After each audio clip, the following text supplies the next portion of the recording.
تو اس طرح کے جو خطرناک جنات ہوتے ہیں، ان میں ایک جن ہوتا ہے جس کو کہا جاتا ہے گدیالہ۔ گدیالے جن جو ہندوستان میں بہت ہی زیادہ پائے جاتے ہیں، شمشان گھاٹ میں بہت پائے جاتے ہیں، اور جہاں پہ یہ اپنے مردوں کو جلاتے ہیں، ایک تو وہ شمشان گھاٹ ہوتا ہے، ایک جہاں پہ یہ مردے کو رکھتے ہیں یہ ایک یہاں پہ بہت ہوتا ہے، ایک جہاں پہ یہ اپنی راکھ رکھتے ہیں وہاں پہ یہ خطرناک جنات بہت ہی زیادہ ہوتے ہیں۔ اور اس کے علاوہ یہ جنات جو جادوگر ہوتے ہیں، جو خبیث قسم کے جادوگر ہوتے ہیں، جو یعنی کچا گوشت کھاتے ہیں اور جو خون پیتے ہیں، اس طرح کے خبیث جنات ان کے پاس بھی ہوتے ہیں۔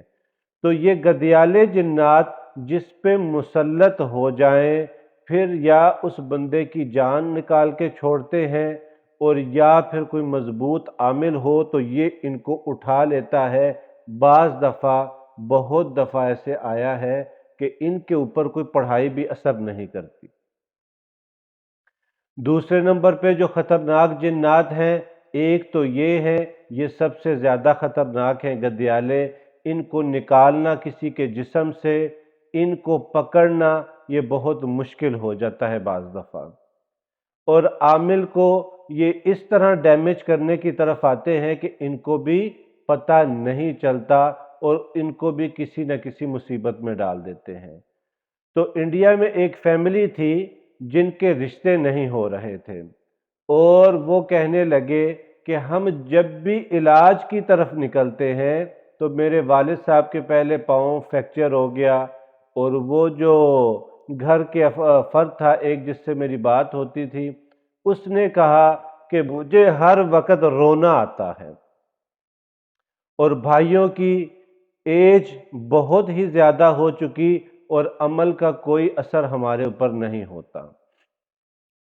تو اگر اس طرح کی کنڈیشن ہو جائے پھر ہم ان کو عمل نہیں بتاتے، ہم اس کنٹری میں، اس گھر میں، اس علاقے میں، اس شہر میں، اس جگہ میں پہنچتے ہیں اور ان جنات کو وہاں سے اٹھانا ہوتا ہے۔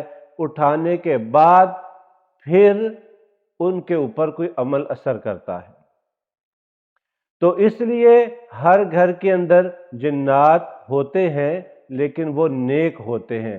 کوئی چھت پہ رہتا ہے، کوئی گھر کے کسی کونے میں، لیکن اس گھر کے اندر ان جنات کی طرف سے کوئی بھی گھر کے فردوں کو تکلیف نہیں دی جاتی۔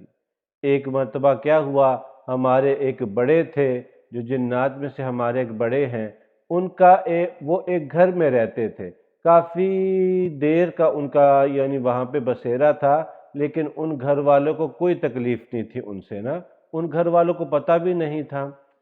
تو جب وہ گھر کو انہوں نے ایسے ختم کیا اور پھر نیا تعمیر، تو وہ بہت روئے اور بہت پریشان تھے۔ ہم نے جب پوچھا ان سے تو کہتے ہیں یہاں پہ میں نے بڑی عبادت کی، بہت میں یہاں پہ رہا، میری فیملی بھی تھی یہاں پہ۔ تو اس لیے نیک جنات کسی کو کچھ نہیں کہتے، صرف ان کو فائدہ دیتے ہیں۔ برے جنات کسی کو کوئی فائدہ نہیں دیتے، ان کو نقصان ہی نقصان دیتے ہیں۔ تو اس لیے میری آپ سے ایک گزارش ہے کہ جادوگروں کے پاس نہ جایا کرے، جنات کی خواہش نہ کیا کرے۔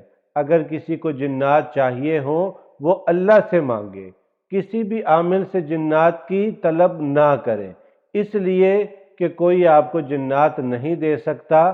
جو اللہ کے حکم سے اور اللہ کے فضل سے اور آپ کے ساتھ کوئی محبت کرے گا تو وہ آئے گا، تو وہ ہی آپ کے ساتھ ٹھہر سکتا ہے، دوسرا نہیں ٹھہر سکتا۔ اور خطرناک جنات کے بارے میں یہ بات آپ کو بتاتا چلوں، گھر سے نکلنے کی دعا پڑھا کریں۔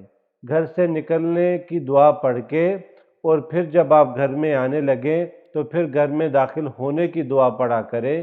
اس سے بھی آپ کا گھر اور آپ خود ان سے محفوظ رہیں گے۔